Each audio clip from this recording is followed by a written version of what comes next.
You are now listening to Wild Talk. Wild Talk is the podcast that discusses the LA Wildcats of the XFL and all Los Angeles sports.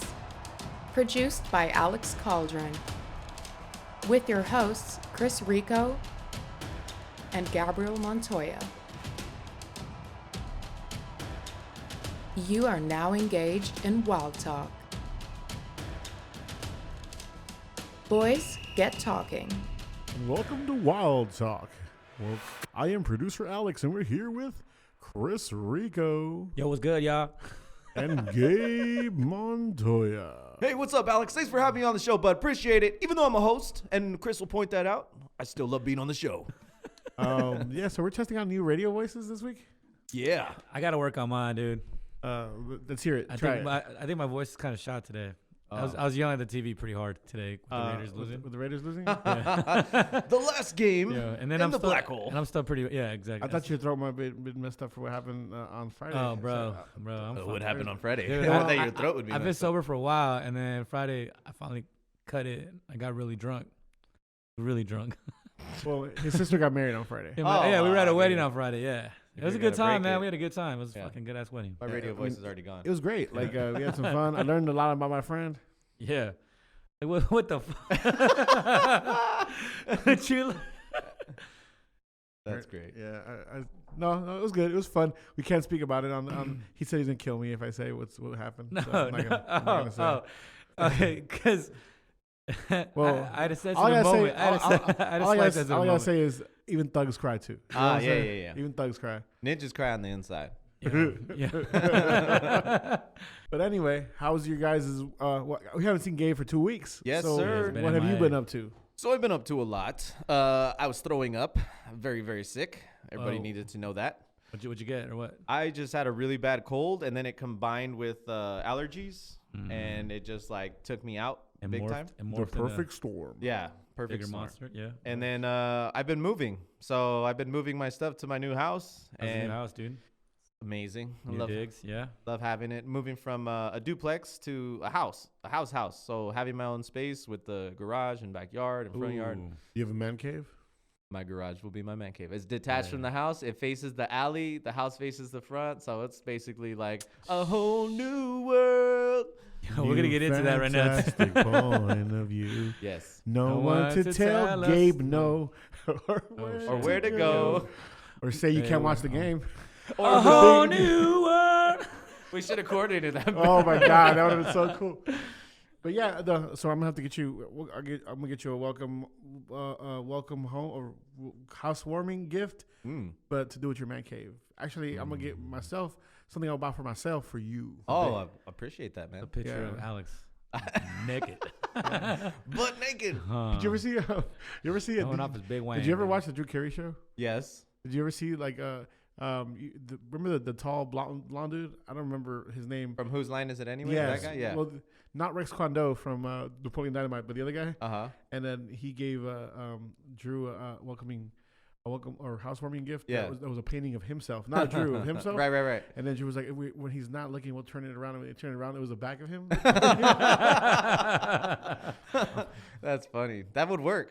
That Yeah. would work. Be like, turn that painting around. Oh, damn, it's the back of his head. I'll have to get you something sports or drink related. Alex would be petty enough to come in. I mean, go to the man cave to make sure that it's hung There, up. yeah. Yeah, you guys can come. We I'm like, can podcast from there When one are day. you gonna invite me? No, I like being out here in Manhattan Beach. It's nice. Yeah, Manhattan Beach is an amazing city. Yep. Yeah, actually, yeah. Well, we recorded for those of you who didn't know, we recorded the podcast in Manhattan Beach at the studio. It's a co-working space called Unida, and yeah, so I am a member of this amazing, creative kind of like collective, this creative community, and yeah, they have an amazing podcast studio. So if you're looking for a place to record your podcast, which a beautiful studio where you also record video in, check them out. It should be unida.com.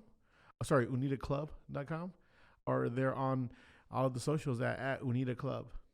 Check them out. Yeah, and Unida in Italian translated to English is unit. So we are a tight knit unit here. Yes, we are. And you can Hey. come be part of this unit, the G unit. G-Unit. Gorillas unit. Yeah. But I real quick, I did want to give a shout out to Jeremiah Spicer, who listens to our podcasts. I don't know if that's okay, but No, it's not okay. No, it's not Obviously, okay. it's okay. Obviously, it's okay. Jeremiah, Shout out to Jeremiah. Jeremiah, please reach out to us. We want to set up an interview too after mini camp is over. We'd love to have you on, either in studio on the phone, or we can come to you, whatever. Yeah. But definitely love the support. You've been showing us support since day one. Yeah. And we want to reciprocate and thank you for all the love you've shown us. And I want to send our thoughts and condolences with you. I know that your foster dad passed away recently, and I just want to say that I hope you're strong. I hope you're doing well. You know, nothing's ever going to be the same, and nothing we can say here is going to, help you heal your wounds necessarily. But we're supporting you. We're right there in your corner, and we hope that your days are looking better. Take it a day at a time. Of course they are, dude. He's about to win the championship. Yes, he is. Chips with a dip. Chips with a dip. Even though this is a new league, we're still defending champions. Yep. LA. Yes. Jeremiah's going to lead that defense to bring a championship home. He's going to crack somebody. Yep. He's going to smash some heads. Lucky enough, next season he'll be in the NFL, one of our teams. Hey. Ooh, baby. Well, your team's doing well, Gabe. Which team is that? The Baltimore Ravens. Ravens. Oh my God, I love it. Today is so much better now when your team wins on Thursday night and they don't have to play on the weekend. Yep. You're just like so relaxed. You're looking at the standings. You're laughing at other teams who are. Bro, that's like a fucking free Sunday. Yeah. In the fall, which is like rare. Crazy. You could do random shit on that Sunday. So Rico and I are in this group chat with his two brother-in-laws, which are both our friends. His brand new brother-in-law, which got married Friday, and his older brother-in-law Amoy. That shout out to them. Congratulations. Shout outs to Amoy and Adrian. Adrian, congratulations on your nuptials with Denise. And so we're in a group chat, and we all took big ass L's today. Bro, I took the biggest one. That L. Because, like I was telling Gabe earlier, I was about to win my fantasy league. And then fucking Lamar Jackson killed it on Thursday. Lamar Jackson! Yeah, big trust. Big trust. And, do you have him? What? I was like, dude, it's in the bag. I kept talking all this shit on the fucking, fantasy channel. I was like, yo, get my money. It's over. It's done. How much is the prize? It's $200. Damn. Yeah, I know. That would have bought me my shoes, dude. And then he had Jameis Winston, who balled out today, and he had Saquon, and I just can't jump to that. He had Jameis Winston had 4 touchdowns, Yo, bro, 400 something yards. I was so bitter about that, and then on top of that, the Raiders fucking just taking a shit. I actually had to drive to the beach before I got here just to really put myself in a in a nice place, in a safe, yeah, safe I place was mentally. fucking bitter, dude. So Jameis will eat some W's? Yeah. I'm going to eat them W's. Yo, I think he might. People were talking shit earlier, but I think he might end up staying with the. I mean, he's a capable quarterback. It's just we've seen a lot of the backup quarterbacks this year with injuries, this year and last year. But he's better than a backup. He's better than Derek Carr. Anybody's better than Derek Carr. My God. I will say this, for my team, Mariota's gone. Well, Derek Carr got booed in the last game. Yeah, today. In Oakland, yeah. He got trash thrown at him. Yeah. The whole team did. It's a very Oakland way to go out. You know what? That's the best way to put it.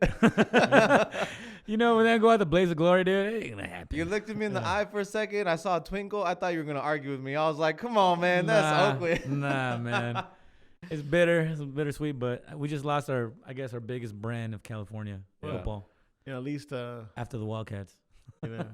Wildcats. At least we'll have to worry about playoffs pretty soon. Oh yeah, playoffs. Yeah, playoffs. You want to talk about playoffs? I've already crowned the Ravens. If they lose, man, I'm gonna be fucking bitter. I love it. So I wore this hat to my barber this week, right? And I wear this hat or my other Ravens hat. Yeah. So I have 2 Ravens hats. Back Ravens hats. People can't, who can't see me on the podcast. But I have 2 Ravens hats. So I go to my barber and I walk in there and he's like, "Oh, all of a sudden people are liking the Ravens." I'm like, "Bro, I wear this to your thing every time." He's like, "No, you don't." And then the guy who owns it, he's like, "Yeah, he does, man. He was talking crap after he beat your 49ers." Oh, man, 49er fans, they're fucking hilarious. God. They got a little bit of glimpse of a good team, and they just ran with it. Oh, no, we're Super Bowl. I get it. They beat the Saints. Dude, now they're in second place in the division. Yeah. To the fucking Falcons, dude. That's another mistake I made. I ended up grabbing the 49ers defense today. Oh. 29 points. Yeah, no good. No good. I know even my Ravens team only got like 10 points on defense. I was bitter about that. So Gabe, I have a question for you since you've been off for 2 weeks. Mm-hmm. I'm not off in life, but off of the podcast. Have you been using that Disney Plus access? I have been using the Disney Plus access. I've been watching The Mandalorian. My Baby Yoda gaming strong. Yeah. I love it, dude. I love this show. I told you you're gonna come around, dude. Yeah. I think you know what you were just fresh off of Frozen 2. That's true. So you might have had like tainted eyes. But Yeah. I was just waiting for like I don't know. I wanted to see what the pace was gonna be like show to show. I think that's my thing is I thought it was gonna change more, but it's pretty much kept the same consistent pace, which I've kind of settled into now, the groove of the Mandalorian. But I just like that it's like an old Western. Where the guy comes in, he's an outlaw. He comes in, he joins like these other outlaws. They try to double cross him. He cuts them back. He like checks them, and he's like he's a hitman but with morals. So it's a lot like the Clint Eastwood movies I grew up on, where he'd come into a town. He's like, hey, I just want to settle down and live peacefully. Yeah, like and trouble finds him. Yeah, someone messes with him, and next thing you know, he's got to kill everybody in the town. Let everybody waste. Just It's, move on to the it's next like town. an old Western. Like that's the pace of the show, like an old Western. So I really love it. I'm entrenched now. Every Friday, I'm like waiting for that alert on Twitter when they send me a message. The Mandalorian's now live. I'm like, oh, I gotta watch it. On my Disney Plus access. You're a completely different man now, bro. Have you seen from that tweet you sent that? You're like, nah, it's just all right. Like, fuck that shit. Have you seen this week's episode? Yeah. I don't think Rico has, right? No, I haven't watched it. What'd you think of Bill Burr? I love Bill Burr. Bill Burr to me is the truth. Bill Burr is the truth. His comedy. Oh my God. He's accurate as fuck, man. I love it. I love when people get offended by his comedy because it gives him new material. He's like, one day I was telling this story and he's just like, this lady came up to me after the show. I'm like, lady, where's your man? Like he talks. Oh my God, he talks so much crap. Bro. When he was talking about like that men can't cry. Yeah. Oh my God, that bit about about the puppy. Cry. Yeah. He's like, men can't cry. That's why we die earlier because we hold it all inside. We hold all this shit inside. Yeah. What do you obey? Like, he's like, you want some bananas on your pancakes? Yo, whatever he says on his podcast, I take it as truth. Like, his opinion matters to me. But he was in shape, dude, for the movie or for the show. Yeah, he get in shape. I was like, he was talking about that on his podcast, actually. Oh, he looked good. Yeah. Like, and he was moving around. He's an older guy, so he was like moving around. And yeah. I was impressed with his. I've seen him in other movies. He has like little bits and stuff, but not action. I didn't think Bill Burr and action would go together, but I loved his cameo. I thought it was dope. It was great. I thought it was great too. I like how they're the cameos. I mean, even in episode 5, homegirl from Agents of S.H.I.E.L.D. and she was in some other stuff before that. She's a martial artist. Yeah. Even though her role, because you gotta think about it. These are one-offs. It's kind of like the A-Team, right? Like you said, like a Clint Eastwood movie, or like the A-Team in a TV version where you have a hero or a team of heroes, or him and maybe Yoda, or him and whoever he meets up with. You have a team of heroes that pretty much go and they run into some issues in whatever town they're in and they solve it, right? Or whatever their mission, or whatever crosses their path. Yeah. So it's gonna be a lot of single-serving people. Single-serving, like bigger than the cameo, but you're in a 1-episode arc, maybe a 2-episode arc, like Carl Weathers or I think Giancarlo Esposito might be in a couple. For people to come into this, they're getting big names. For people to basically give you like a 5 to like a 15 performance, and they have to give you a memorable performance. When people see Bill Burr, they already think what Bill Burr is, right? Yeah. So for him to do the serious role or whatever he's doing, he's gonna have to kick ass. Yeah. And anybody coming like Horatio Sanz from SNL back in the day, he was the blue guy in the first episode. You have Carl Weathers, you have all these people, you have Gina Carano, Werner Herzog, all these people doing these these small, 15-minute, 20-minute, 5-minute parts. And it's harder than actually doing the whole character because you have to be memorable in those fucking 5 minutes. And you can't fall back to like your old, what you're good at. So the moment he tries to be too comedic, everyone's going to be like, oh, Bill Burr, like they see him again. But he stayed in character. Yep, he did. And that it allowed the show to be more believable, or the episode to be more believable, because he wasn't being Bill Burr. Yeah. But even though we all knew he was, and I was waiting for him to just like break out with a couple minutes of something funny. He stayed in character. Want to do like a little stand, like a little piece? Like grab the mic, like distract the droids or something like that. You know, he picks up the mic. He's like, "Hey, never had a mic in my face before," like, and just start talking. And but he didn't do it. And kudos to him and the writers too for not making him. My favorite thing he's ever done, and it's funny because it's not even like a performance piece or a movie or a stand-up special. It's his rant he went off in Philadelphia. Have you guys heard it? You guys haven't heard his famous rant? I might have. So he was it's a lot of.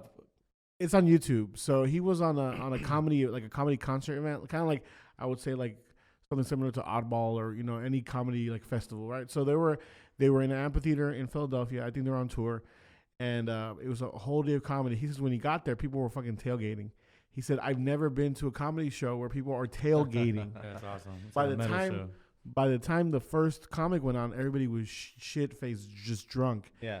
So they were not ready for comedy. They're booing, they were heckling, they were trashing everybody. Yeah. So he got so pissed off, I think Dom Herrera was one of his friends, that nobody was paying attention to. Everybody was just like screaming obscenities. Yeah. That by the time he went on, he just took all his time and went off on the city of Philadelphia, on their sports teams, on how shitty their city is, and he did a whole rant. Like, and he loved it. He was laughing, but he went on that city. That's right.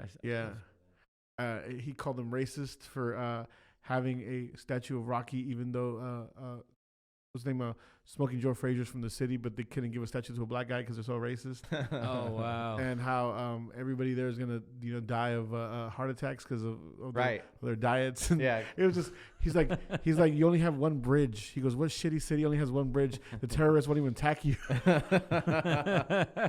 Getting back to it. Full circle. You know who else is hilarious?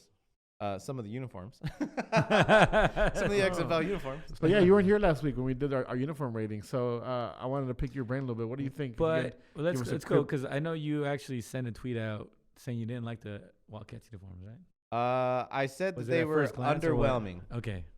Underwhelming. Why? At first glance or just in general? Just in general. It's not the colors. I like the colors they have. Yeah, we just learned the colors of Los Angeles. We talked on this podcast, I think our very first podcast, about the helmet design. Yeah. And we said, it would be dope, an orange helmet in the back, like a halo almost, with the black silhouette of the city on the back of the helmet. Okay. Yes, that would have been dope. And we said that would be dope. And then when I saw the helmets, like, because most of all the XFL uniforms are basically the same, different colors. Yep. But the helmet is where you can like bring it all together, and I just felt like the helmet was just underwhelming. It just like the symbol slapped onto the black, like it looks cool, but you could have did something with like a silhouette somewhere, or like the whole helmet could have been like a Wildcat, like more animated. Yeah. So gotcha. I just felt like that could have made it pop, because the colors of Wildcats, they're gonna pop and they're dope and they're really good to put together. But some of the other animated ones, like the St. Louis one, have you seen that one? The Battlehawks. Yeah. That one's. I don't like the Battlehawks. Yeah. That's because it looks cheesy. It does. When you have wings, like, I don't know. Wings to me are, they either look like too cartoonish if they're too round. Yep.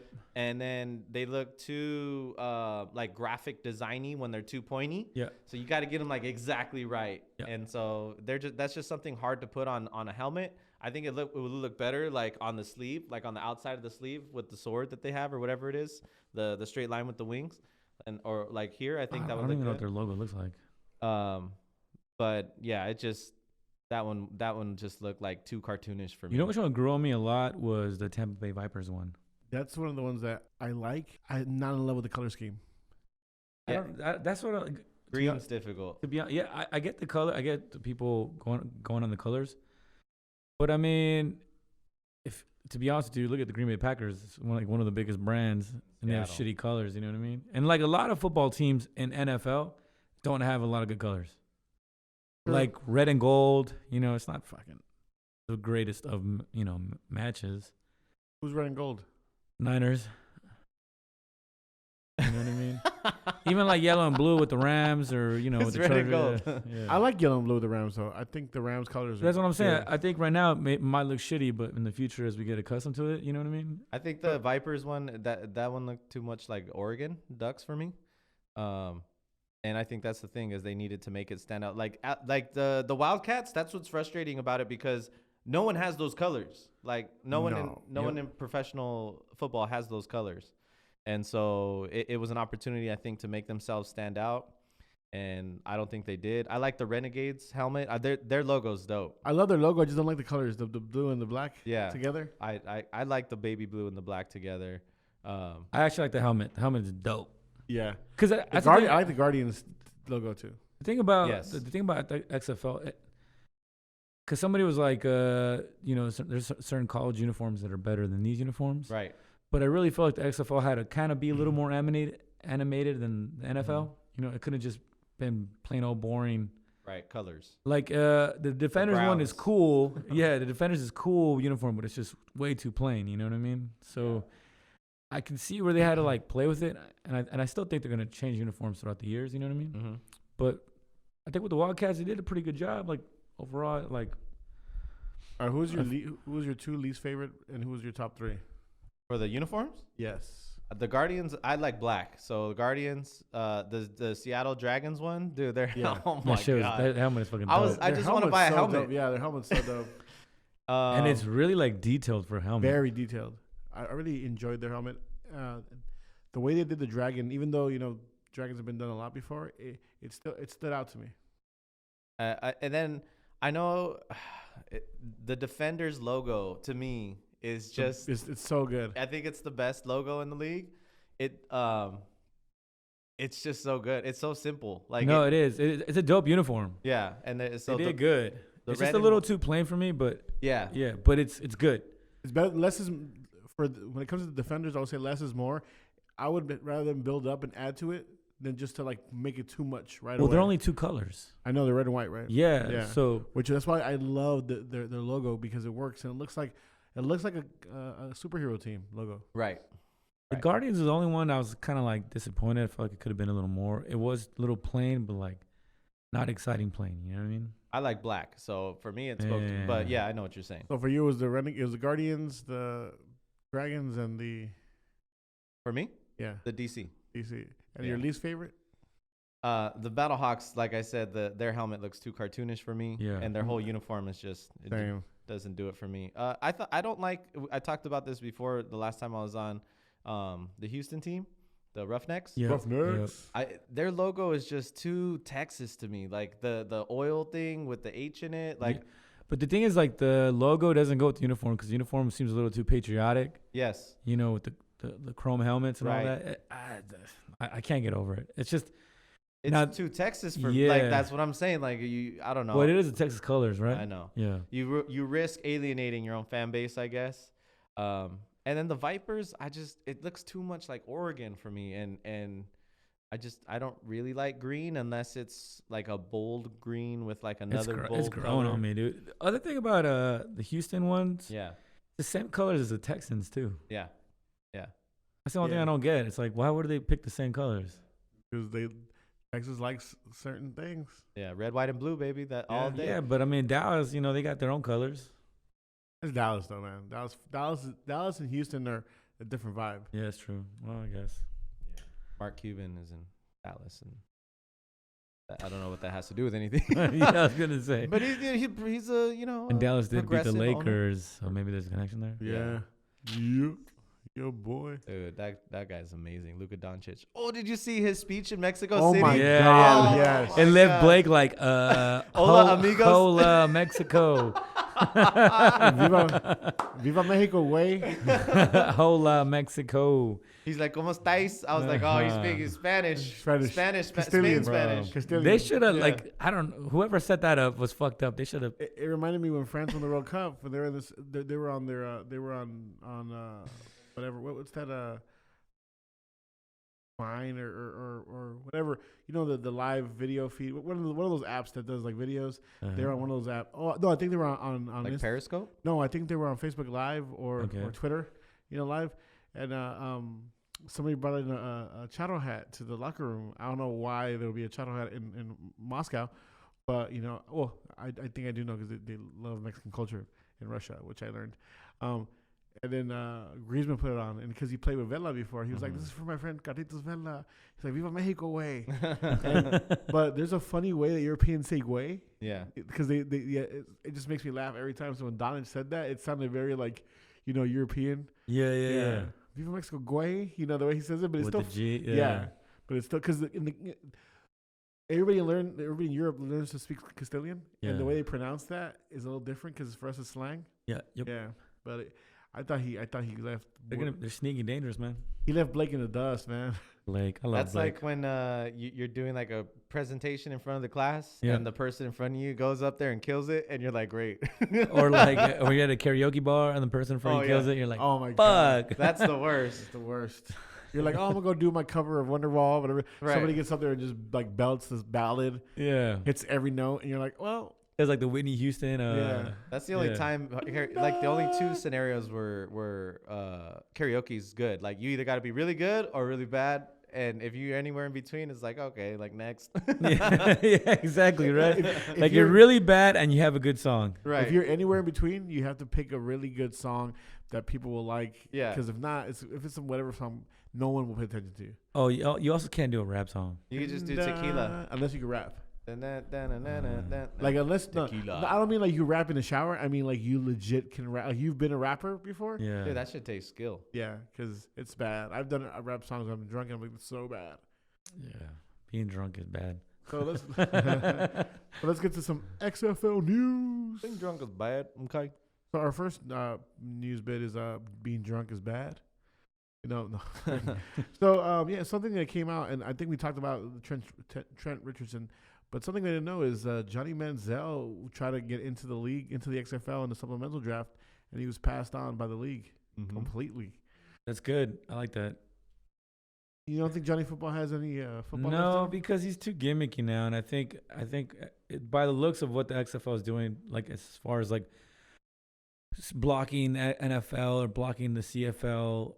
And then even the coaches they're taking and all that, I really think they're trying to put a good product. And Johnny Manziel just isn't that dude. There's a quote that was circling around from Oliver Luck, the commissioner of the XFL, about these two players. And by the way, to me, it was like not only is it a statement on them, but it's a statement on what the league is looking for. And to me, I mean, it just sets the bar. I mean, I'm reading it to you guys.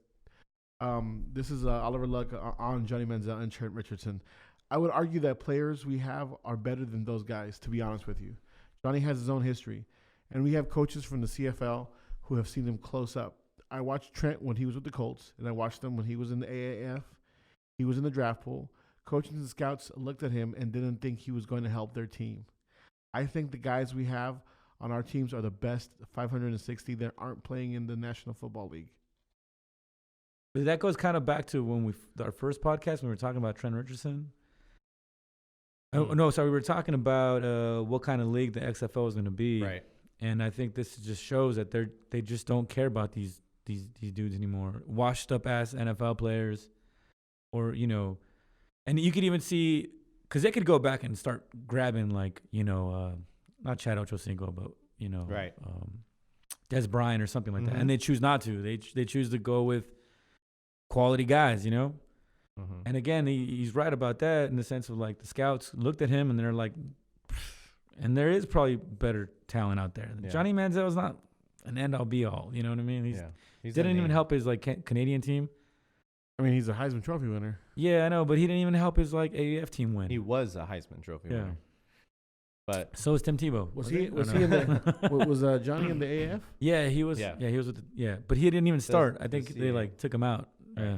So that's he's not even starting caliber. Well, there's still one more shot for them. There's a supplemental draft in January, in early January. But people don't. They're like, if he's not picked up by now, and teams have two quarterbacks, the chance of him getting selected. But like you're saying, it's just showing that the draft is more for cut NFL players and potential college players that are potentially trying to go to the NFL, rather than chasing names like we talked about in the very first podcast. They're not going to sign a guy just because he has a name like Johnny Manziel. Nope. And on top of that January supplemental draft is going to be just stacked with talent.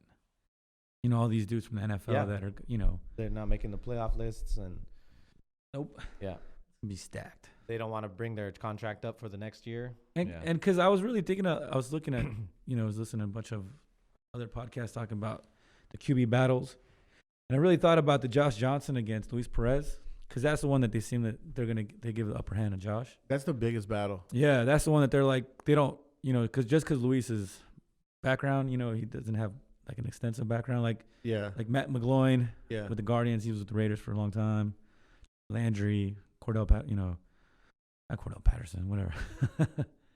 But yeah, so just the fact that it's Josh Johnson and not like some other quarterback, like again, a Johnny Manziel or something like that, I was like, oh, that just speaks of the type of talent that the XFL is trying to bring in. And then on Colin Kaepernick, there was a quote on XFL News Hub that just said that someone quoted and said, I think his salary demands are way out of our ballpark. He was never really a viable option.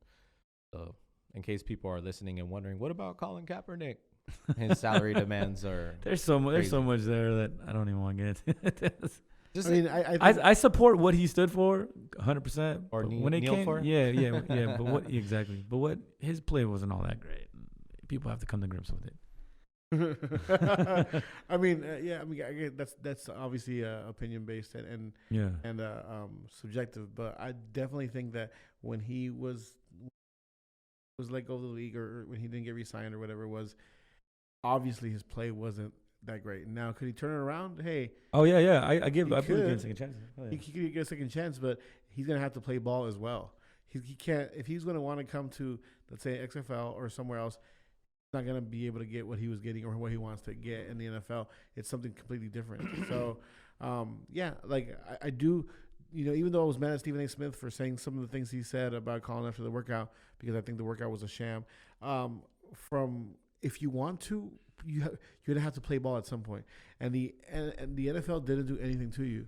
Sorry, the XFL didn't do anything to you. So if you want to play ball with them, you have to start a blank slate. There's probably a bunch of other talent out there, and these fucking idiots, care. That's harsh, right? Well, no, these guys care more about the salary than just playing football. You know what I mean? That's like, there's a bunch of guys out there that are on and around, like.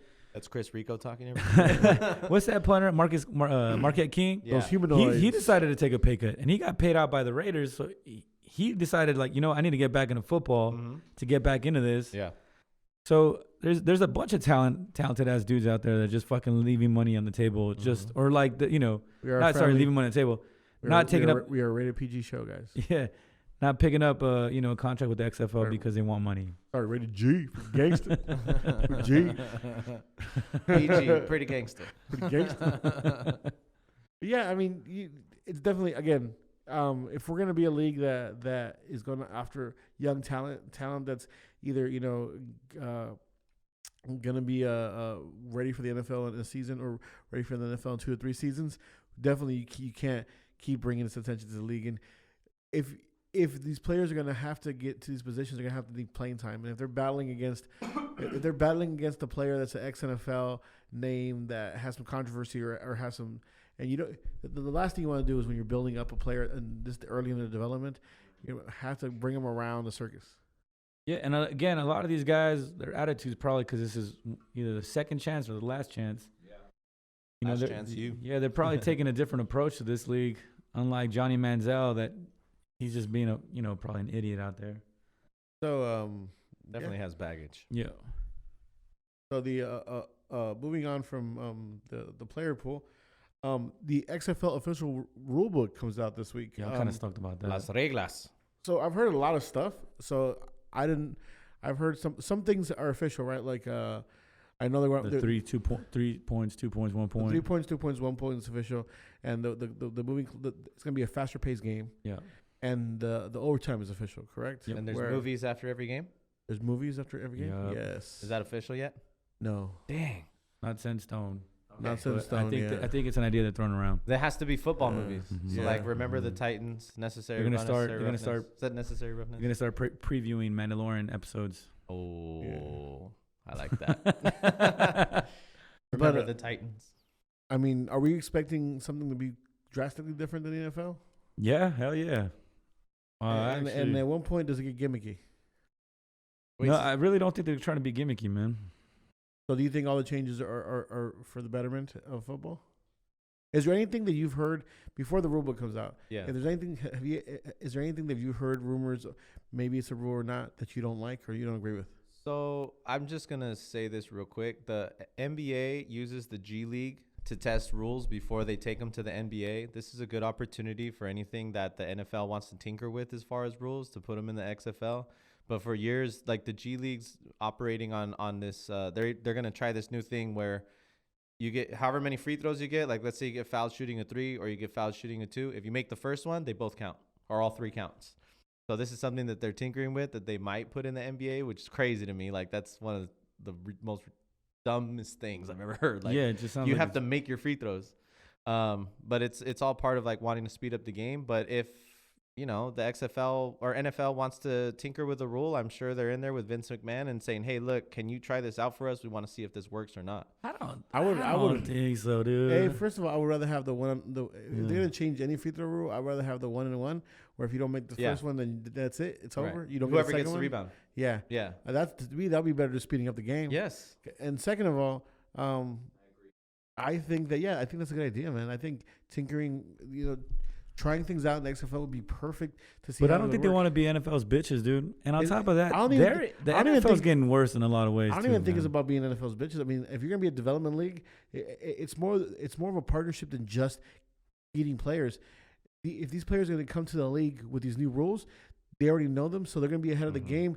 And next thing you gotta worry about is just formatting to the team, being a member of that team. Not, I played this way and now I have to go change it. Being someone's partner, it doesn't necessarily mean you're someone's bitch. And it's a needed thing because the NCAA is not ever going to play ball like that with the NFL.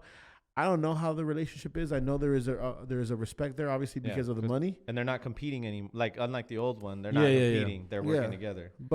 Or opposite. I do think that the NFL will probably rather have a developmental partner where they have more say in than the NCAA, because the NCAA has been bringing a lot of bad press to football.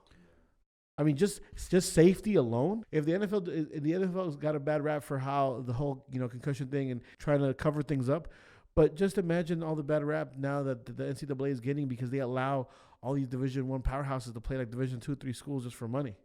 And none of the money is going to the players. Yeah. And then the players don't have any medical at all, period, after they play in school. Like, they're done. The NCAA, the more we go, the more the NCAA is going to look like the cash grab league, right? Or the cash grab thing. We're giving these players an education. But, dude, a bachelor's degree doesn't go as far as it did 20 years ago. Not even close. No. So we have to adjust the value of what education is, not just because the value every education has a dollar sign, but to be honest with you, what's the street value? Like, once you get out of school, how easy is it going to be to recoup that money you just spent? Because it's an investment, right? Yeah. How good of an investment is playing college football? I mean, how much is going to bring you back? So if you could find a developmental league that the thing that I can probably see with this is that these rules might help out the defense, because right now the NFL is focused so heavily on the offense because they're trying to make it a high-scoring game, right? So that's the only thing. Like I said, hopefully they'll make it back like the way it used to be, a little more evened out. You know what I mean? So it's not just so every touchdown is 17 points. Yeah, no. But I'm interested to see what's going to happen here. Yeah, they have to have a good balance. I think the main thing too is training referees. Yeah, because the NFL it's getting bad, dude. Yeah, it's getting really bad. I mean, all of American pro sports are bad. But you're flipping the dynamic of a game, dude. Like, it's just it's getting to a point where, just because I said that was a foul, you can't. Even though you're going to challenge it, if that challenge doesn't, like, if it's not blatant, right, for myself as a ref, then I'm not going to change it. Right. Well, it's like someone said on Twitter, it's like you grading your own essay in a class. Like, you turn it in and you grade it yourself. I think this is good. I give myself an A. Obviously I'm in a team that gets more. The Raiders get more, penalties than the average team. But at the same time, like I said, deserved. But it's just real. Like, I've seen it for the Lions, I've seen it for other teams, which is just like, man, that's fucked up. That cost you the game right there. Yeah. Well, You should have a coin, what's it called? Effect. So every time Chris curses, you just hear the like a little coin. I know it's funny. Alex told me, he's like, "Yo, can you stop cussing so much?" I said, "I don't mind you cussing. It's just not tone it down." Yeah, it's for every sentence. Yeah, like if you have to emphatically. He said, "Yeah, well." It's not a family podcast either. There goes the sponsorships. What did Chappelle say? Better not bring your kids. Sponsorship will come. They'll come. Yeah, it's Wild Talk, sponsored by. Was it Wild Talk? No. It should be it's in the title, people. What are those? Sponsored by Buzzballs. If you want to get drunk in the parking lot before the concert, buy Buzzballs. Oh man, I've never had one of those. Me neither. Dude. They're not good. No way. They're not. Except, hey, but if anybody from Buzzballs is listening to this, we love. Oh yeah, they're fucking bomb, dude. I've never had one. I'd be interested in trying one. I've never had one. So after the uniforms came out, replicas went on sale. Not the original, just replicas, not customizable, just replicas with the 20 for the year starting. And by the way, I will say this: I thought the replicas looked, but I thought they did not look That's good what I heard. at all. Yeah, and they sold out within 24 hours. They look like polyester T-shirts that you get like as it is downtown LA. As it is football jerseys, like not the ones that they wear on the field, but the replicas. They're just, it's like a bad shirt. Yeah. You know what I mean? I hate wearing them, you know. I will. They'll be on Walmart like racks and. They sold out in less than 24 hours. All the teams. Vince McMahon has a lot of money. That's all I'm gonna say. No. So you don't think that selling out is a good sign for the league? Yeah, it's a very good sign. It's great. I think obviously, if you're an investor, you have a contingency plan. I don't know the volume. Like maybe they only released 5 for each team and they sold out. You just don't want to see them in TJ Maxx in 10 days. Yeah. I assume they have more. I assume they had a good number. Well, also the numbers on the jerseys, like we don't even know the stars yet. Well, no, these were just the generic 20. Oh, 2020. Yeah. Oh. Yeah, for the inaugural season. Yep. So Okay. these were these were just the replicas. I don't know, the XFL logo on the jersey looks kind of like kiddish. Like it looks like it's like off the side like of your Nickelodeon boob. or something. Well, these are the ones like It's like a side boob. Remember in the 80s and 90s, like if you bought a jersey, like it was like from Champion. And it was just like a silk screened on. Yeah. These are basically that. Ooh. But in the 90s, like they look better than they do now. They were meant to look like that. We've been saying that the apparel hasn't been up to par. It doesn't make me like, oh man, I want to buy that. Yeah, I'm gonna be honest with you. Even their shirts, and their hats. As supporters of the team, we are supporting better gear. Yeah. I'm looking at the the coaches' gear though that I've seen at the practice field from the pictures. The Yeah. red, they look Right, they awesome. look dope, dude. Like the half zippers. No, this is what I was gonna say. I was looking at the pictures for just a while. I'm not talking about any other team. I didn't pay attention that much. I can't remember it. I think the Dragons look pretty cool, but the Wildcat practice jersey looks way better than this replica of the real jersey, and they're also silk screened on. Oh, okay. If they sold right now the practice jersey, I would buy that because it was all black with the numbers. Right. And the XFL logo looked. It wasn't trying to make a jersey look like something it's not. By the way, and these replicas are $79.99 for adults and $74 for youth. $5 less. Wow. So the real jersey. That's how much a kid is worth. The real $5 less. The real jerseys will be sold for $225 at the stadium. I will buy a real one because that's what I do now. Like my Galaxy kits, I buy the authentic ones just because they look better. Yeah. And if you're gonna pay that much money anyways, you might as well get something that's gonna last you. But I agree. Like I would not buy one of these jerseys. I just wonder how many they had on sale. 5, I'm telling you. Nah, I think they probably had a good amount. Probably had a good amount. Maybe they were playing it safe. Maybe they were like, "Yo, let's not make so many because they're gonna end up at the Ross." Right. Do you think that it was over 100 per team? Oh yeah, definitely. Probably in the few thousands. I mean, there's like a lot of people out there, dude. I'd say 100. Just 100 each team, because that's 800 jerseys. You can sell out 800 jerseys, and then you have the good press of putting it out. NFL or XFL jerseys sell out within 24 hours. If you get in the thousands, you can't call out the number. You can't be like XFL jerseys sold 30,000. No, I think 1,000 doesn't sound like too off. Like, because you got to think, if you're gonna make a bulk order, 100 jerseys is nothing. You know what I mean? It just seems like a lot of money to waste. Kind of want to make 1,000. Have you seen the jerseys? There's not much money they wasted. They're not embroidered. Yeah, I know, right? Alex is furiously searching how many jerseys were sold. I see. While he's doing that, I'm going to talk about the XFL news too. I'm going to be talking about the Rosh Markazi. We talked about it before the show started, but the Rosh Markazi article that came out yesterday. And Pepper Johnson, who's the defensive coordinator for the Wildcats, he came out and he said that they were asking him about his players and what he thought success was for them. And he says, quote, "Hopefully at the end of the season, we're standing on the field with confetti, but it's going to make me feel even better if half my room isn't here next year. If I can get half my room out of here and in the NFL, that would be amazing. I'm not talking 2 or 3 guys. I want to get half my guys out of here and in the NFL. That means we've had a successful season as coaches.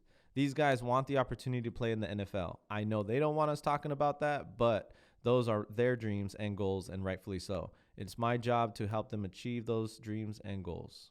End quote. Damn. I mean, that's pretty awesome. Yeah, that's like a little heavy right there. A little hot and heavy. Yeah. Yeah, so we talked about that. We've been talking about that today, but we talked about that in other podcasts too, about how this needs to work as the breeding ground for NFL players. Yep. You know, and that's only going to work if the league takes itself seriously. If they're not a Mickey Mouse league, you know, if they're not just doing things for dollars or trying to get butts in seats, they have to operate like a regular football league. Yeah. If they want these guys to have a chance to really showcase their talent, and they can't make up all these silly rules and, you know, be playing like that because it doesn't showcase the athleticism or the talent that they have. Do you ever see in the future, if this does work out, if this goes from the 2-year investment to actually just, hey, we're rolling now, we're not going to put a end date, you know, it's working. Do you ever see something like a 2-way contract like in the NBA now, the G League? Do you ever see, and do you see cycling? Do you see like a player maybe going from the XFL to the NFL, and then the players that don't make it maybe go to the NFL and get maybe a year or 2 under the belt and say, hey, you know what? I thought I could make the jump from college to the NFL. Obviously, it didn't work out how I wanted. Maybe I need more time in with a defense with maybe less speed or whatever the difference is. Yeah. To hone your skills, because I mean, yeah, dude, just the coaching staff alone, like you could like Bob Stoops. Yeah. You know, exactly. That's what I was gonna Moss, say. Like you're talking about. These are ex-NFL players, ex-NFL coaches. Yeah, or college coaches. Yeah, and if you're coming from like a Sam Houston State or San Jose State, you're not getting that type of coaching staff. Yep. Or playing that type of talent. So yeah, I do agree that you'd try out for a team and then make the practice squad or not. You know, be the guy that comes in and out. You know, so yeah, definitely come in XFL, play 2-3 years, or I think at the end of the day, there's going to be lifelong XFL players. Yeah, I mean, if the league stays around, there's no reason why they shouldn't be.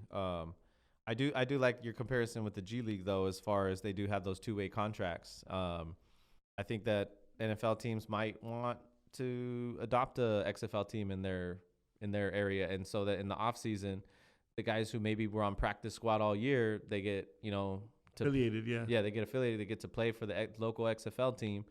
And the coaches get to see them again. And it's going to make it legit if the coaches are actually out there for the NFL. But there's so much football talent out there, dude. I know. That's but but how much, but how many professional football leagues are there? No, I agree. Well, and like a good example of this would be like Darren Waller. You know, he was with you guys, with the Ravens, and now he's with the Raiders. Mm-hmm. I do agree sometimes it's just a change of scenery and a change of club. You know what I mean? But again, there's just so much talent in the sense of like, why am I going to waste my time with this guy when I have to evaluate everything that's out there? Yeah. But it's just, I think college talent is so hard to evaluate 100%. Them making the jump. You know, they miss more than they hit. I actually think for quarterbacks it might work out. Yeah. Oh, yeah. For quarterbacks, this is going to be great. Yeah. I think the skill positions, the running back, quarterback, wide receivers, it's going to be great. And I think for the as far as you're going to know the talent. They're going to stand out like that, like quick.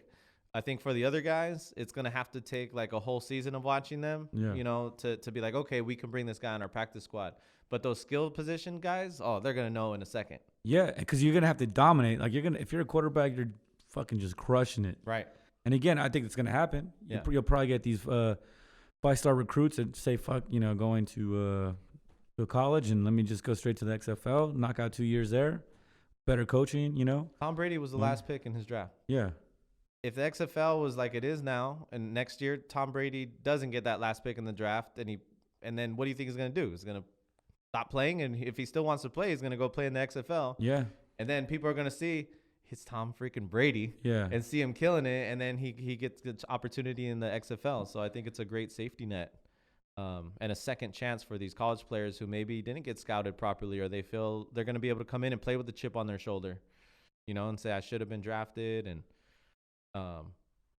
it's before the draft. I mean, it's even before the NFL draft. So yeah, it's a chance to rise their stock. That's what I'm saying. I still think there's gonna be a few guys that be like, you know what? Let me just not go to the draft. Let me go straight into this XFL. Mm-hmm. Maybe not even play the last bowl game. Did you say XFL? XFL. The XFL. Not even play the bowl game and just go straight into, you know, XFL, put some tape, and then take my chances. Yeah, I mean, now there's like 85,000 bowl games. Yeah, too much. What do you guys think about the XFL announcing that they will not be testing for cannabis in their drug testing protocol? That's dope. Yo, smoke that weed. It's good. I don't smoke weed, but CBD. I mean, I think for athletes, I think even though people will think, oh, you get high and you won't hurt when you get hit, it doesn't work that way. No. It doesn't work that way at all. But athletes are very, very like they know in tune. They know when to get high, not. But I think to me what means more is the CBD. Yeah. And the benefits of CBD oil, CBD, and how it can help, you know, healing. Recuperating and training, also recuperating in or just sleep. Sleep, recuperation and injuries, recuperation in surgeries, and just healing yourself from the day-to-day grind of being a football player. When you normalize something like cannabis, it makes people not so rebellious against it. Yep. And I think that's what it's going to do. At first, you know, and this is going to be these are legit teams with legit coaches, like you said. They're not going to tolerate some dude being high in the locker room. Mm-hmm. If you're high, you ain't playing. Like, you're not on it. But if you're, you know, if you do whatever remedy you do, and it's something that you need to do, and you and your coach know that, then I think it'll be fine. But people think like, oh, they're not going to test for it, so there's going to be a bunch of high dudes out there, you know, smoking and then going out and catching 80-yard passes and running past defense. Like, no, it doesn't work like that. Well, actually, something going back to the rules and something that Beverly talked to us about when we met up. One of the rules is on the overtime. Everybody has to play. So your B squad is going to play against their A squad. So, yeah, everybody has to play on the team. It's not kind of like the NFL where it's like starters. Mm-hmm. Here, I think didn't she say they're going to try to make everybody on the team play? That was the thing, right? Yeah, everybody has to play, right? Everybody has to play. Everybody has to play. So everybody on the roster has to be like starting material. Or at least being able to, like, you know, when they say and you hear this in the NFL a lot, we have a next man up culture. Right. This is going to actually really be a next man up culture. Literally be people are going to have to put in work. Players are coming for a reason, right? They're trying to get taken. So everybody who's coming and putting in their time for these teams, you're not going to be like, well, you know what? We have to scheme against this defense, so we're not going to use these people. No. Everybody's going to get played. Everybody's going to get used. This is they have smaller rosters in the NFL. Well, yeah, on top of that, there's no practice squad, so you can't be running like a dummy defense. Nope. You're going to have to learn and you have to play. Yeah. Everybody gets practice. Everybody's going to get one-on-one time with their coaches. Yep. Everyone is going to get developed into a maybe a better player, or just maybe a better professional, or maybe you learn that, hey, I came to the XFL to learn more about the sport. I'm not going to make it in the pro, but I'm going to have a career in something else to do this. So I think it's a lot of positives. Yeah, definitely. So let's go into some we haven't talked about LA sports in a while. Sports news, you know. Has you guys watched the Laker game today? We beat the Hawks. We barely beat the Hawks, but yes, we beat the Hawks. We've barely been beating teams. Did you guys see the behind the under through the legs behind him pass the LeBron? Oh, to Dwight? Yeah. Oh my God, that was a thing of beauty. Well, we are letting LeBron James. We are letting LeBron James. we are leaving. We are letting the lesser teams stay in it. Does that scare you guys? Nah. I don't think so. Yeah, now Who we're cares? nitpicking. Now we're nitpicking, dude. We're 24-3 now, right? 23-3? 24-3, yeah. 24-3. 24-3 now. Yeah. I mean, there are things that you need to get better at throughout the year. Sure, we'd like to blow out these teams by 30 to 50 points, and it sounds easy to do, but these teams get up for the Lakers. Like, they get up when they play us because their arenas are sold out. Yeah, like sense. when you see these bad teams playing other bad teams, like Orlando versus Atlanta, like, no offense to those teams, but actually, yeah, offense to those teams. They're not good teams. But when they play each other and half the stadium's empty, they play completely different than when they go against the Lakers and it's full and packed, and half their fans are cheering for the Lakers and half their fans are cheering for the other team. It lights a fire under you and gets you going. I see that. And that makes so sense. they bring their best game, and so it's hard to beat teams. When they're bringing their best game, it's hard to win in this league. There's a reason why only a couple teams have won over 70 games in a season, despite all the talent that has come through the NBA. There's only been like 2 teams to do it. So the Bulls and the Warriors are the only 2 teams to do it, and it's happened 2 times. Is this looking at like one of the all-time great teams though, like those 2? I think those. It's too early to tell. Yeah. I know it's too early to tell, but it's people not are starting to just- make comparisons, which is kind of stupid. We have the same record as the Milwaukee Bucks. So if we're gonna say Right. that we're a historic team, then they're in the conversation as well. It's just hard because those teams are okay. So you look at the record, you're like, okay, 74 and whatever, but nobody talks about but they had 15 close games against bad teams. Like, that's not what matters in the end. What matters in the end is how many wins you got in the season, and then if it ends up in a championship. Yeah, like the best Laker team got 69 wins. Then you have the Bulls. And I mean, that run with the Bulls, they didn't lose at home at all. They didn't lose at home that year at all. They, I think the Lakers I think they have a better road record than they do at home. Yeah. And which is an amazing feat in itself. But you also got to stay healthy. You also have to, like, there's gonna be things like, I mean, AD had a flu the other day. LeBron had. He's limping today. Yeah, today he's limping. Things are just gonna happen. It's out of your control. And I think Golden State went on their run, and they had a stacked roster. They had enough. They had enough players.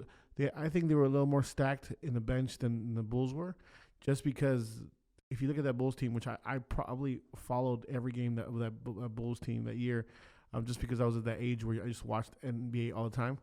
When you're like in your teens. I remember the thing about the Bulls team was Michael was signing like these 1-year contracts, right? And he was the highest paid player on the Bucks. And you had Scotty, and you had Rodman who was taking less money, but obviously their top 4 players were very top heavy in salary. These Golden State Warrior players took less, right? So they can all play together. So the first man off the bench for the Warriors was much better than for the Bulls players. The Bulls had the shooters, right? But the Bulls had no real center in any of their centers. So the Bulls did more with less. Now, am I saying the Bulls are better than it's a different era, bunch of different things. It could go either way. If they play, depends on who gets hot. I mean, if Jordan gets hot, lights out. If the Warriors are shooting their 50% of the threes, it's just math, right? Percentages. So that's not what I'm talking about. But I'm saying it's so fucking hard because everything has to go your way. Because one loss can be gotten another loss. The thing that LeBron said, they don't want to lose back-to-back games. It's because losing begets losing. But also, the Lakers have beat good teams. Mm-hmm. Like they beat Denver on the road, and they beat Utah and Portland, like back to back. Yeah, exactly. and After losing that Dallas game, which you could tell they really prepared for, it wasn't like it was a fluke game. Like they Rick Carlisle has the Lakers number. Like I don't know what he does, but his coaching is excellent against us all the time. Yeah, and we beat them at their home, so they had something a trick. But we barely beat them. Yeah, they had a a W is a W. Nobody remembers exactly. who. I agree with that. But the thing is, and I think this is a big deal, is people always say the thing, well, they're giving us their best shot. Like, yeah, every time Giannis comes to town, you get your best shot. Now these teams are taking it to the Warriors because they're getting back, right? But nobody wants to get their ass kicked by anybody, especially embarrassed. Yeah. So, but do teams get up for the Bucks? I think they get up for Giannis. I mean, I could see part of that, but like if the Bucks, if I'm in Detroit and the Bucks are coming into town, well, I mean that's a close rivalry. I agree with you in a sense, because even if you look at if the Bucks come here, if you're an avid basketball fan, you'd be like, yeah, dude, Giannis. Any normal, especially a lot of people here ignorant on basketball. Mm-hmm. They don't know, right? But you gotta think it's getting up for two ways, not just because of the people. This is what I was trying to explain. When people say getting up for a team, getting up for Giannis, and then you have getting up for we're the NBA. We're not the NFL. Not every of our games is on primetime. Not every of our games is on a Sunday where everybody can watch. Right. A lot of us don't get seen. So A, you're a role player on a contract year, or B, you just want to ball out on TV to have that fucking tape to be able to get a bigger contract next year. To get, dude, some of these players on the bench, like these like small town local sponsorships mean something to them. Like, hey, I'm on the I get picked up by the local Chevy dealership, or the whatever. So being on local TV is not as big as being if you can ball out on ESPN, or on Channel 4 or ABC, Channel 4. Or remember back in the day with Marv Albert. Yeah, if you ball out on ABC, hey, like, but still, like, it means a lot. To Gabe's point, like, all right now, take New Orleans, right? Mm-hmm. They're really popular with the addition of Zion and Lonzo, but no one's watching their games, bro. No one is watching their games. No, but at the same time, no one is watching their games. Have you watched their games? Yeah. Besides the Laker game, who else they played? Somebody else. They had a primetime game. I forgot against who, but they got smoked. And by the way, Zion is not playing. No, I know, but what I'm saying is, there's a lot of basketball fans that want to come see, like, again, there's real basketball fans that don't want to see Lonzo. Lonzo can be traded back to the Lakers now for less. Yeah. The Lakers look like they robbed the Pelicans. They do. Remember last season, everybody was like the Lakers got fleeced. No one is saying that anymore. Well, it was like we gave up too much. That was the thing. Like, we gave up too much. But I mean, you're looking at the Lakers squad now, and you're like, maybe we gave up exactly what we should have. Well, let's see how long it lasts too. Because if it's a one and done, then we gave up. Then we gave up a lot. Or even if it's a two and done, you know what I mean? I mean, he's even talking. I mean, the way he's talking now about future seasons with the Lakers. I mean, the other day he's talking about being a Laker great and feeling proud to play in front of that crowd. And he goes, "This is just my first year with the team."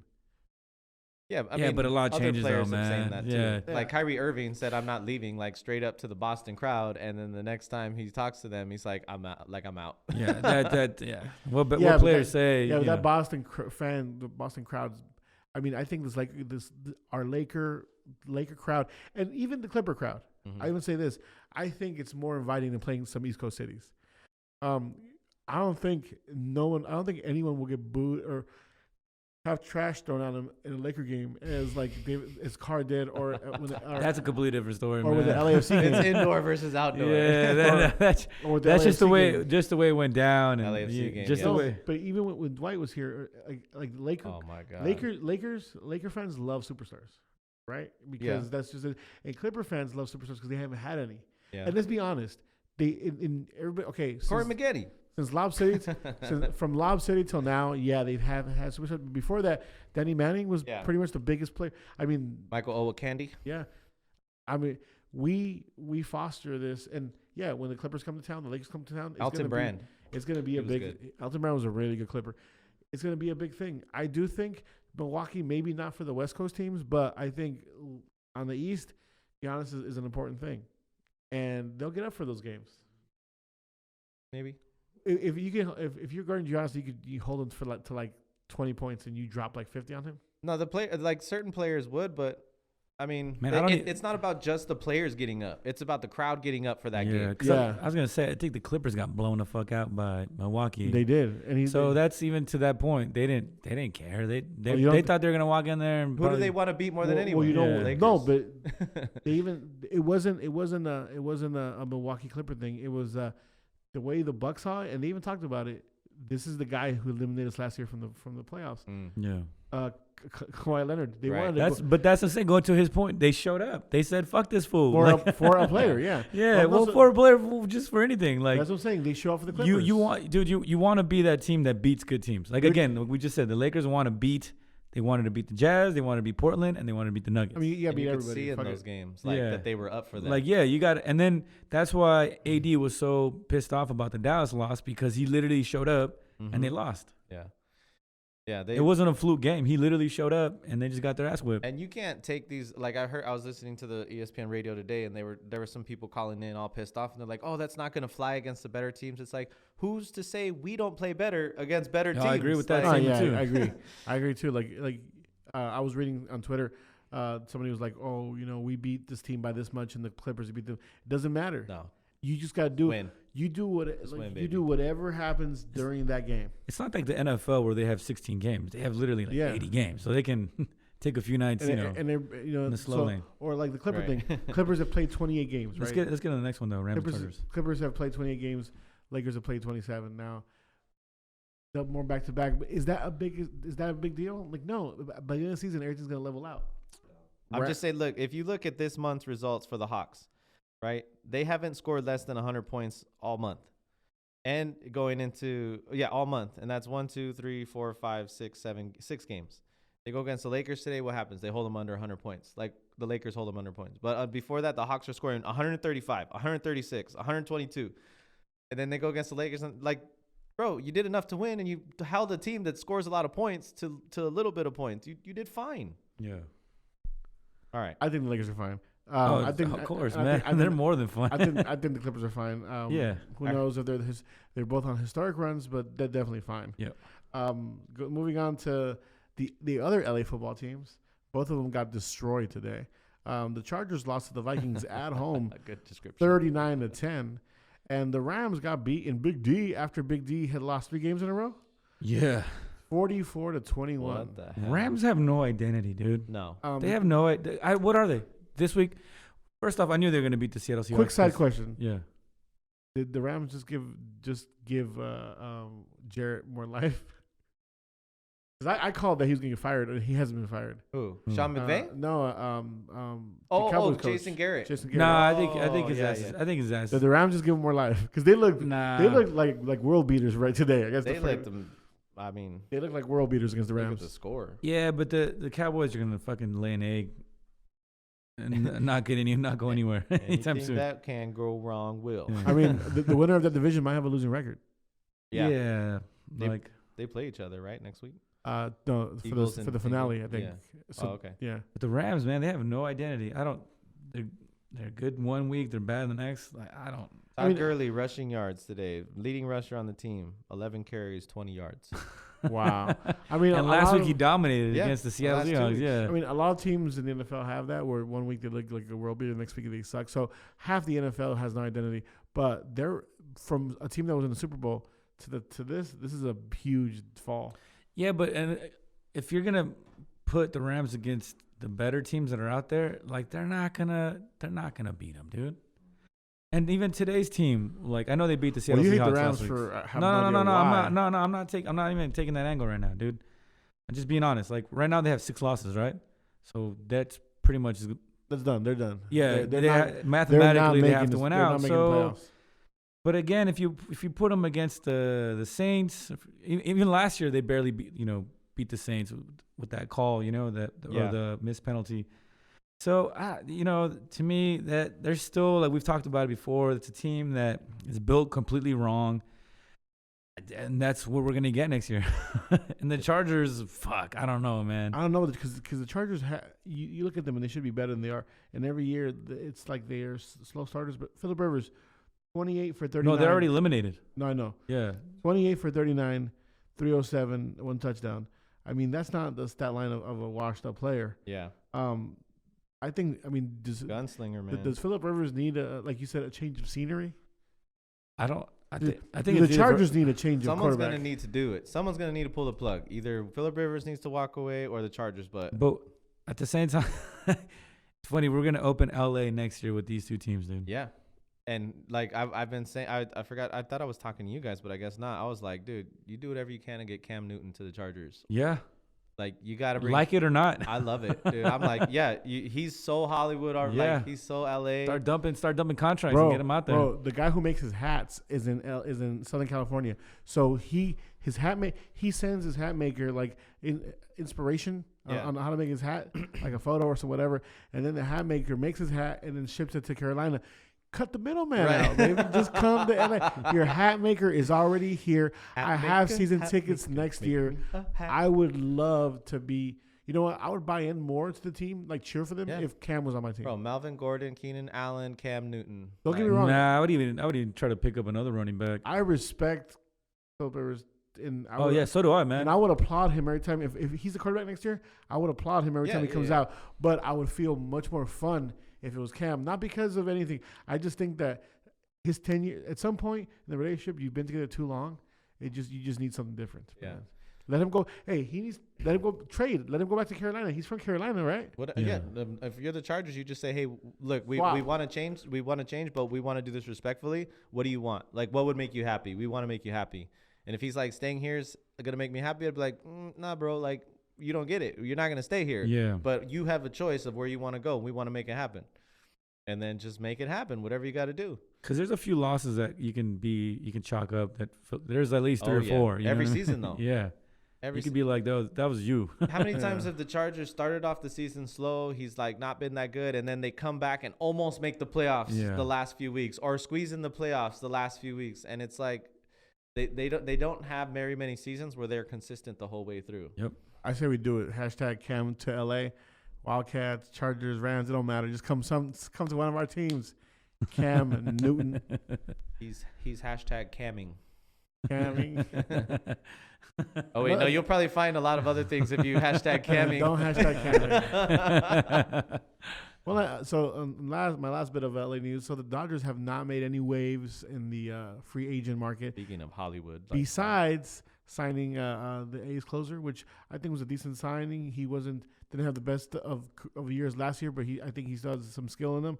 So, two-way question: Andrew Friedman has basically stood pat and let every other player he wanted, or every player he wanted, get picked up by somebody else. Now I heard Garrett Cole had a pretty much similar offer than he with the Dodgers that he did with the Yankees. He just wanted to be a Yankee. And then you have Rendon, who didn't get an offer because they said that the consensus was he didn't want to come to LA, even though he signed with the Angels. And then he said the next day he didn't want to. The Hollywood lifestyle doesn't suit him. Yeah, stupidest thing ever. Now you sign with that. There's a lot of athletes out here that have nothing to do with the Hollywood lifestyle. Right, exactly. The Dodgers are not a Hollywood team. Is Clayton Kershaw out there living the Hollywood lifestyle? No. He does have his ping pong tournament. Yeah, exactly. But that's for charity. But that's what I'm saying. Like, you have a long tenured guy here. He's never been in the news in the tabloids. Like, never. Come on, man. Like, that's such an ignorant. That's statement. That's a Laker thing, and let that be their thing. Not every team in LA has to be exactly like the other one. Yep. So I don't know. Friedman, I know they brought him in because he was this guy who could do so much with so little. He hasn't been doing anything, and which leads me to my next question. I had asked Chris this, but we were until you were gonna come back about Kenley Jansen. Should we move on? And during that time, we signed a new closer. Mm-hmm. Is the time to move on from? Is it time to move on from Kenley? And is it time to worry that we brought the wrong GM? I think it's time to move on from Jansen. We watched him struggle all year, and you have one job to do, and you don't want to wait till it's too late to move a closer. You're gonna lose game. We lost games last year because of him, and his cutter's not cutting. He's lost his mojo, whatever it was before. It's like when we had oh my God, Eric Gagne. Yeah, Gagne, and we kept him too long. And it's the same thing here with Jansen. Like, dude, we listen to California Love when you come out of the bullpen and getting ready. Like, we'll always remember that and respect it. But it's like, this is the reality of this sport. And unfortunately, any position, sport, dude. Yeah. Any sport. Like, I can't even, like, not to go back to Derek Carr, but at one point, you just got to, as a fan, nip it. Fuck it. We tried. Yeah. You know what I mean? And that's it. I think, yes. Yeah, if they could go back and do last year's draft, they're taking Josh Allen. Yeah. We lost out to the pitchers we wanted. So our second choice was Madison Bumgarner.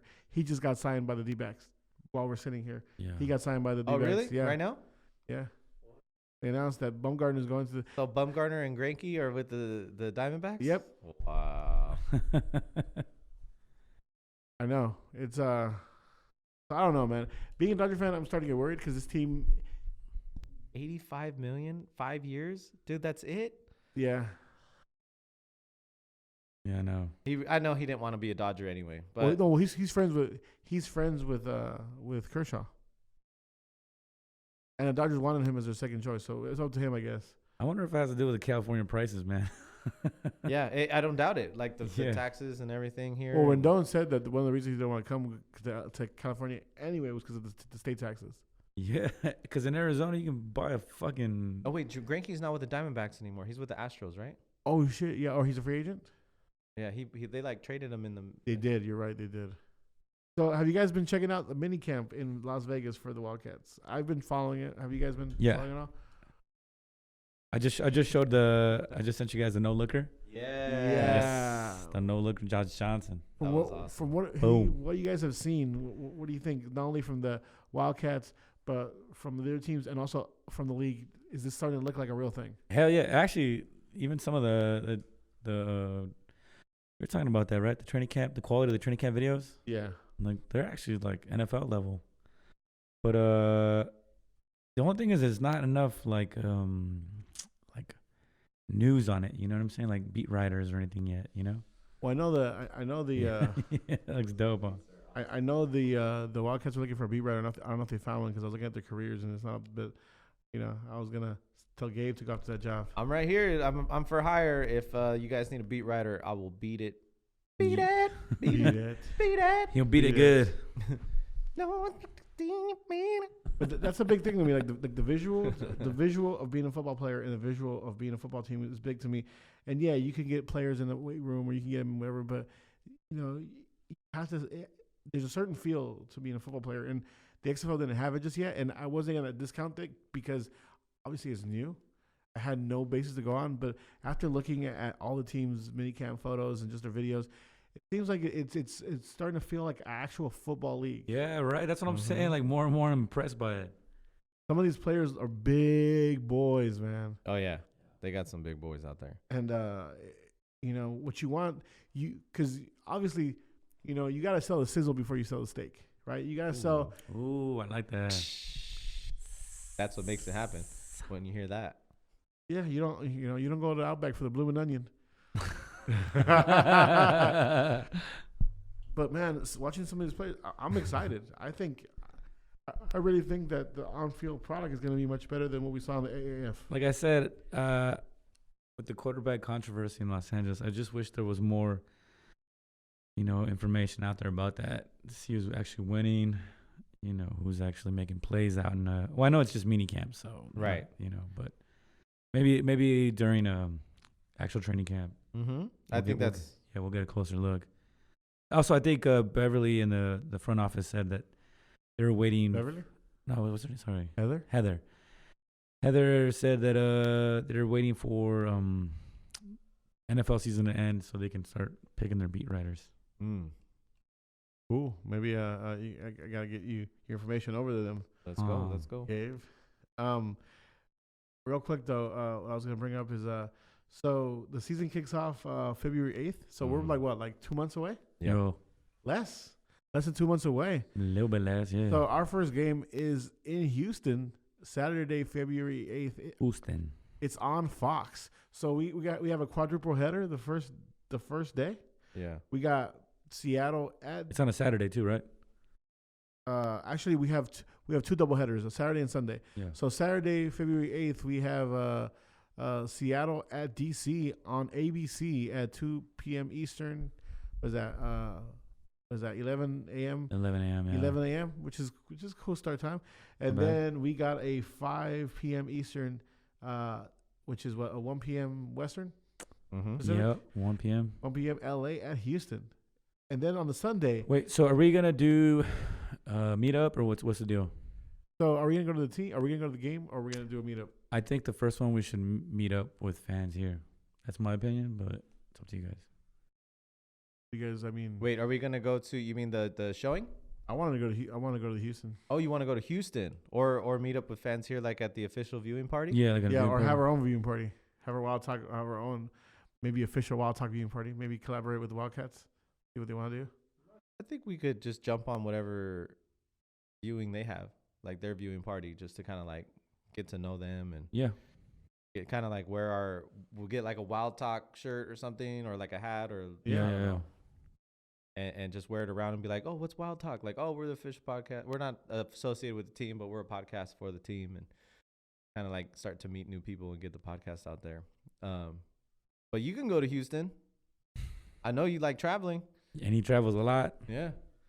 This is a team thing, guys. I mean, yeah, I'd love to, but I don't know. I'm not the way my bank account works. I got to check in and I got to check in his savings. And he's a student. Yeah. I got that student discount. Oh, yeah. I got that student discount. If I'm a beat writer, then I got to go. But the second game, home game on a Sunday. Well, no, then we have Sunday, February 9th. We have the Vipers. The Vipers? The Vipers? We got to figure that out. The Vipers. The Vipers at New York. Ah, you fucking Vipers. Do you remember that? It reminds me of the dodgeball. The fucking Vipers. The Cobras. The Vipers. And the fucking Guardians. The Vipers. They're with the Vipers. No, that reminds me of the episode of The Sopranos where Tony and Chris they're gonna steal that wine, and then they have a shootout with the biker. Oh yeah. We're with the Vipers. They goes, you're with the Vipers. And then we got St. Louis at Dallas, Sunday, February 9th. And what's our first home game? Dallas Renegades. Now, are you guys gonna go to LA for the first home game? Fuck yeah, dude. Are you guys gonna travel to LA for the first home game? Sounds good. I'm gonna see if I can make it out. Wait, well, yeah, of course I'm going. It's in LA. Well, I don't know about the Hollywood lifestyle. Yeah, you know. So I say, if you're interested in getting season tickets, get them now. The team is running out of field passes. So if you got season tickets, you're going to get a field pass. To give me your choice to get on the field before the game, throw the ball around, get a chance to be on the actual game field. They're running out. Technology. So you get your tickets now. Get your season tickets now, Chris. Get your feet wet. Instead of buying shoes and some season tickets. Calling them out. Bro. I can't afford season tickets right now, but I will get them. All Christmas. Yo, if I would have my fantasy, I would have bought from Santa Claus. Some for a lucky fan out there. But we're gonna give away some tickets before the season begins. Definitely. If you're interested in buying season tickets, call my boy Kenny. Definitely email my boy Kenny. Call my boy Kenny. What's his email, dude? Throw it out there. Damn, I can't even do that like that right now because I'm prepared, bro. I'm gonna put his. So wait, the game's at noon. It's at noon. So contact Kenny. That's Kenneth.Malley. So that's KENNETH .MALEY at XFL Wildcats. XFLWildcats.com. That's Kenneth.Malley at XFLWildcats.com. Tell them you want to sit with Chris. Yep. What section? 120, Alex, 122. And get your tickets now because we're running out of field passes for y'all. Yep. Or give them a call at 323-406-1407. 323-406-1407. Standing section, too. Standing section. Or if you don't want to sit with us, sit anywhere else, but get your season tickets now. Nah, just come kick it with us. We'd be fun. Yeah, it's going to be a party, man. It's going to be a party. Yeah, so we're going to drink a lot. Don't drink a lot. We drink. We eat. Be merry. Ooh, be merry and bright, and may all your Christmases. So also follow us on Twitter at Wild Talk _ Wild Talk _ LA. I forgot, dude. It's kind of late right now and shit, dude. Chris is running out of battery juice. Ew. He just looked at me with like half his eye open. He's like, oh, wow. Yeah, follow us out. Bro, I was hung the fuck over yesterday, man. With one eye open. Dude, I actually was in the middle of the restaurant with my family there and Alex and everybody, and I was like, I need to go lay down. And I went in the car to lay down. I've been there, man. Yeah. He left the restaurant. I've been there. What do you want to eat? Nothing. I just want to lie down. Yo, no, I ordered. I took a bite, and I was like, I can't do this. Damn. Yeah, the funny thing that was like 8 hours before then, he was fine. Mm-hmm. He was. I haven't been hungover like that since my 20s, dude. Yeah. You got hungover in your 20s? That's weird. Gabe was Man, like, look at Gabe is stealth. He was like, I was a champion. Flies under the radar for Ninjas hangovers. get hungover from the inside. Ninjas? Yeah, ninjas. It's funny. That is funny. Well, on that note, we should. It's a good time to end the podcast because these ninjas got to go be stealth somewhere. Yes. Peace. Late. No. That joke is starting to get old. Like I'm not gonna do it next week. Yeah, it's starting to get old. And Mandalorian comes out on Friday. Can't wait. Mandalorian. So guys, call Kenny. Email Kenny. The fucking Vipers. Get the Vipers. By the way, if any of the Viper people are hearing this, I like that shit, man. That shit's dope. Yeah. Shout out to Jeremiah Spicer one more time again. Jay. Definitely hit us up and love to have you on the show soon. Have a good week, everybody, and see you next week. Bye.